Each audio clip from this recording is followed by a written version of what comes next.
अस्सलाम वालेकुम वरहमतुल्लाहि वबरकातुहू। इलेक्ट्रिकल एंड इलेक्ट्रॉनिक्स सॉल्यूशन में खुश आमदीद। आज हम स्टेबलाइज़र की सेटिंग्स के बारे में बात करेंगे। अमली तौर पर आपको स्टेबलाइज़र की सेटिंग्स करना सिखाएंगे। बेसिकली जो स्टेबलाइज़र है इसमें दो तरह की सप्लाइयाँ होती हैं, इनपुट सप्लाई और आउटपुट सप्लाई।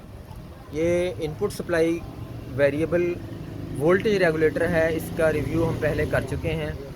इसके ज़रिए से हम वोल्टेज कंट्रोल करते हैं, एसी वोल्टेज को अपनी ज़रूरत के मुताबिक एडजस्ट करते हैं।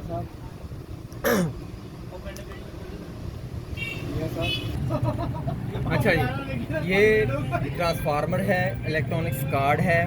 इसमें 3 रिलेज जो हैं ये स्टेप को चेंज करने के लिए इस्तेमाल होती हैं, और ये वाली जो रिले है ये आईसी के सामने होती है। ये 3 मिनट के टाइमर के लिए इस्तेमाल होती है। आउटपुट हमारी आ चुकी है।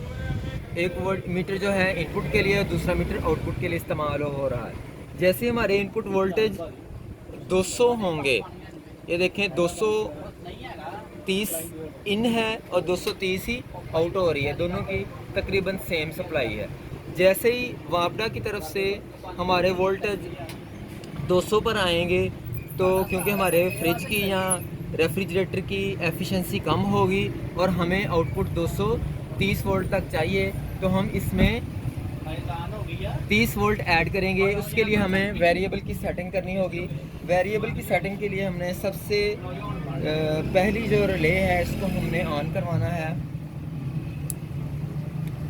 ये रिले ऑन हो चुकी है।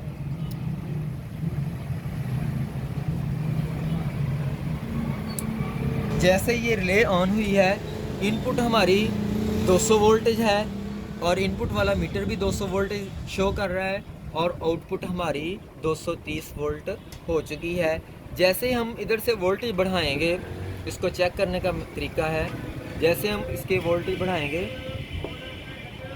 तो इधर से फिर आउटपुट क्या हो जाएगी, माइनस हो जाएगी। ठीक है, तो अब दोबारा हम उसी स्टेप को रिवाइज़ कर रहे हैं। जैसे वोल्टेज 200 पर हुए इनपुट वाले, तो 30 वोल्ट इसमें ऐड हो गए हैं। अब हम दोबारा से पीछे से वोल्टेज रेगुलेटर के ज़रिए से कम करेंगे, तो जैसे ही वोल्टेज हमारे 200 पर आएंगे, तो 200 पर वोल्ट आने के बाद हम नेक्स्ट रिले को जो वोल्टेज है उसको हम ऐड करेंगे। तो अगली रिले की एडजस्टमेंट करते हैं।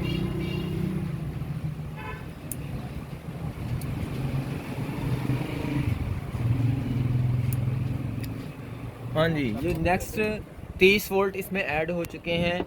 इनपुट हमारी सप्लाई 172 वोल्टेज है और आउटपुट हमारी 233-34 वोल्टेज आ रहे हैं। अब दोबारा से हम आखिरी स्टेप की सेटिंग करने जा रहे हैं। इसकी सेटिंग पहले ही ऑन हो गई थी वक्त से पहले, तो इसको हमने ऑफ़ कर दिया।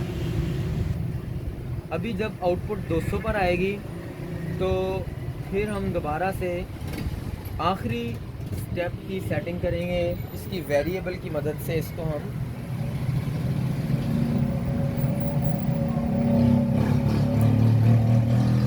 वोल्टेज को जमा करवाएंगे। ये आखिरी स्टेप है। 230 वोल्टेज आउटपुट आना शुरू हो चुकी है, और अगर हम फिर वोल्टेज रेगुलेटर से और वोल्टेज कम करें, तो आप कह सकते हैं कि तकरीबन 130 वोल्ट भी अगर हमारे आ रहे हों, तो हमारी जो फ्रिज या रेफ्रिजरेटर या कोई भी आला है वो पूरे वोल्टेज पर काम करता रहेगा। ये एक 4 रिले वाला स्टेबलाइज़र है। इसके में जो ट्रांसफार्मर इस्तेमाल किया गया है वो 1.5/2 की आयरन कोर है इसमें, और बॉबन का साइज़ भी यही है। तार नंबर इसमें 24 और 22 इस्तेमाल की गई है। ट्रांसफार्मर वाइंडिंग की जो वीडियो है वो हम इंशाल्लाह वो भी अपलोड करेंगे अपने चैनल पर। अगर कोई बात समझ ना आई हो तो आप कमेंट्स में या कॉल करके भी पूछ सकते हैं। थैंक यू, अल्लाह हाफ़िज़।